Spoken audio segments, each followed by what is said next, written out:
Hey guys, I want to address something that I get a call about 100 times at the beginning of every season. When people are opening their pools, they think their pool is leaking. And I want to walk you through something. First of all, if your pool was leaking over the winter, chances are it's going to be empty by now, okay? Now, if this is the scenario you find yourself in, where your cover's sagging way down, the pool looks like it's about halfway full of water. Your pool's not leaking, which is the good news. What's happening, chances are, 99% of the time, this is what's happening.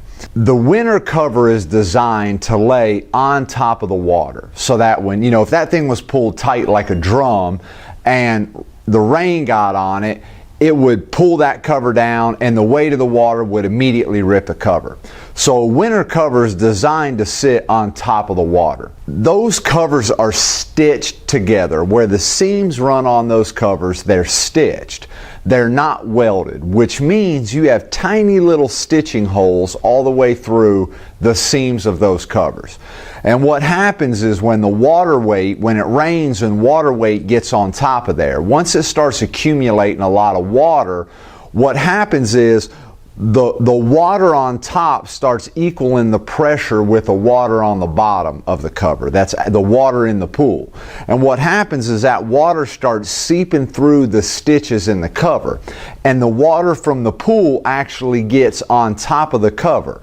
And then if you're regularly pumping your water off the top of the cover, the rainwater off, what ends up happening is you're actually pumping water out of your pool. So that's probably what's happening to you. The good news is you don't have a leak in your pool. If you did, your pool should be empty by now. If that pool's been sitting there for 5 months, 6 months in the winter, it should be completely drained down by now. What I would do is just take your cover off, put some water in the pool, and just monitor it, make sure you don't have a leak. But 9 times out of 10, if the pool's halfway full, you've been pumping the water off your cover, that's what your issue is, okay? So I wanted to go ahead and kind of spread the news about that because a lot of people have questions about that at the beginning of the year. They think their pool's leaking, they're thinking about replacing their liner, and the good news is you don't need to do that.